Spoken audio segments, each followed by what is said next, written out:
Andhra Pradesh development నిజంగా జరగాలంటే అది చంద్రబాబు నాయుడు అయినా సరే, జగన్మోహన్ రెడ్డి అయినా సరే, నిజమైన డెవలప్మెంట్ జరగాలంటే ఆంధ్రప్రదేశ్కి ప్రత్యేక హోదా ఇస్తే తప్ప అది సాధ్యం కాదు.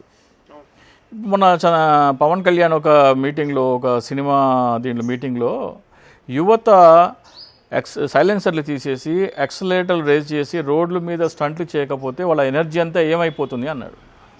అంటే ఒక డిప్యూటీ సీఎం ఎంత పరిపక్వత లేని వ్యక్తో మనకు అర్థమవుతుంది. మీ యువత ఎనర్జీని మీరు వాడుకోవాలనుకుంటే, ఆంధ్రప్రదేశ్ ప్రభుత్వము ఆంధ్రప్రదేశ్ ప్రయోజనాల కోసం వాడుకోవాలనుకుంటే, వాళ్ళకి ఉద్యోగాలు రావాలంటే ఆయన ఏమంటారంటే వాళ్ళకి ఉద్యోగాలు లేవు కాబట్టి రోడ్ల మీద తిరుగుతున్నారు, రోడ్డు మీద సైలెన్సర్లు తిరిగి స్టంట్లు చేయకపోతే ఏం చేస్తారనేది ఆయన భావన. యువతకు ఉద్యోగం రావాలని నువ్వు ఒక ముఖ్యమంత్రిగా భావిస్తే, బాధ్యతాయుతమైన ముఖ్యమంత్రిగా భావిస్తే, యువశక్తి నీ చేతిలో, నీ కంట్రోల్లో ఉంది కాబట్టి ఒకే ఒక ప్రకటన ఇవ్వమనండి. ఈ ఏప్రిల్ 1వ తారీఖు నుంచి ఆంధ్రప్రదేశ్ ప్రజలు ఎవరు కేంద్ర ప్రభుత్వానికి చెల్లించాల్సిన పన్నులు చెల్లించబాకండి. మనకి ఇస్తానన్న 10 సంవత్సరాల ప్రత్యేక హోదా ఇస్తేనే మనం కేంద్ర ప్రభుత్వానికి ఇవ్వాల్సిన పన్నులు చెల్లిద్దాం. అంటే కేంద్రం మనకి ఏదైతే ఇస్తా అన్నదో అది మనకి ఇవ్వాల్సింది ఇచ్చినాక మనం కేంద్రానికి ఇవ్వాల్సింది ఇద్దాం. 10 సంవత్సరాలు మనము ఎటువంటి ఇబ్బంది పెట్టాల. కానీ ఈ రోజు వరకు కూడా మాకు ప్రత్యేక హోదా ఇవ్వకుండా ఉద్యోగ ఉపాధి వ్యాపార కల్పనకి కీలకమైన ప్రత్యేక హోదా ఇస్తేనే మనకి యువతకి ఉద్యోగం వస్తుంది. కాబట్టి యువత మీరు సైలెన్సర్లు తీసి స్టంట్లు చేసే బదులు మీ గ్రామంలో ఉన్న ప్రజలందరినీ చైతన్యపరచండి.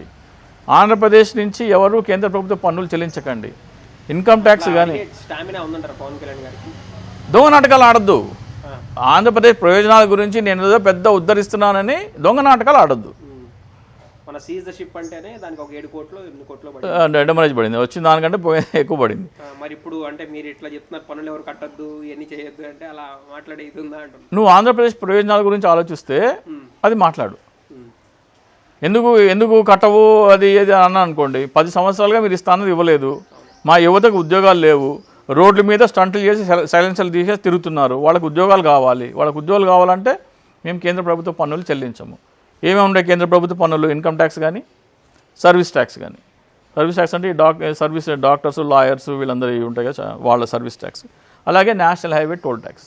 ఈ ఇన్కమ్ ట్యాక్స్, సర్వీస్ ట్యాక్స్ కనపడదు, బయటికి కనపడదు. కానీ నేషనల్ హైవే టోల్ ట్యాక్స్ మీరు కట్టడం ఆపేస్తే టోల్లో వెహికల్స్ ఆగిపోతాయి. టోల్లో వెహికల్స్ ఆగిపోతే ఎందుకు మీరు టోల్ ట్యాక్స్ కట్టట్లేదంటే మాకు కేంద్ర ప్రభుత్వం ఇవ్వాల్సింది ఇచ్చినాకే మేము కేంద్ర ప్రభుత్వానికి ఇవ్వాల్సింది ఇస్తాము. మరి బండి ఆపేస్తే 1-2 రోజులు, ఏప్రిల్ 1, ఏప్రిల్ 2, ఏప్రిల్ 3 కొద్దిగా ఇబ్బంది ఉంటుంది. ఆ తర్వాత టోల్ గేట్లు ఎత్తేస్తారు, మీకు బ్యారియర్స్ ఉండవు, ఇంకా బ్యారెల్ బీకేస్తారు. ఎంతసేపు ఆపుతారు, ఎంతమందిని ఆపుతారు? ఒక పిలుపు ఇవ్వమనండి.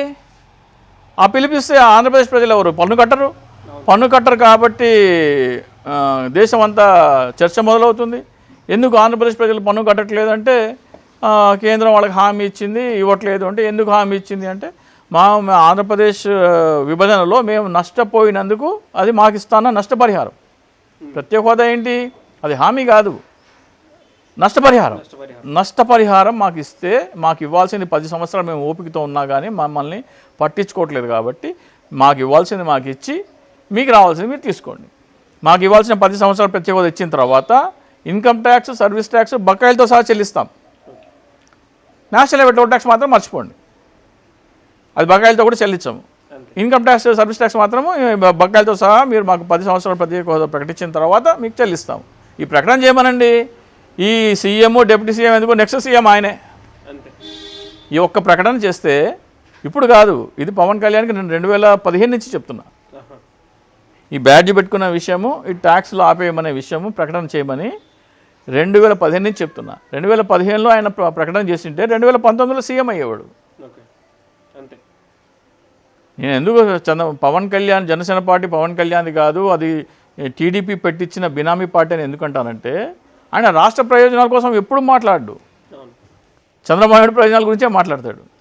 చంద్రబాబు నాయుడిని ఎలా బలపరచాలి, చంద్రబాబు నాయుడిని ముఖ్యమంత్రిని ఎలా చేయాలి, తన ముఖ్యమంత్రి కావాలని పవన్ కళ్యాణ్కి ఏనాడు లేదు. ఈ ఒక ప్రకటన చేయమనండి చాలు.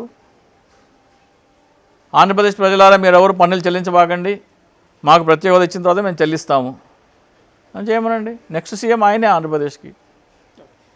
కానీ ఆంధ్రప్రదేశ్ బాగుపడిపోతుంది ఆ ప్రకటన ఇస్తే. ఆంధ్రప్రదేశ్ బాగుపడకపోయినా పర్వాలేదు, చంద్రబాబు నాయుడు ముఖ్యమంత్రిగా ఉంటే చాలు. అది పవన్ కళ్యాణ్.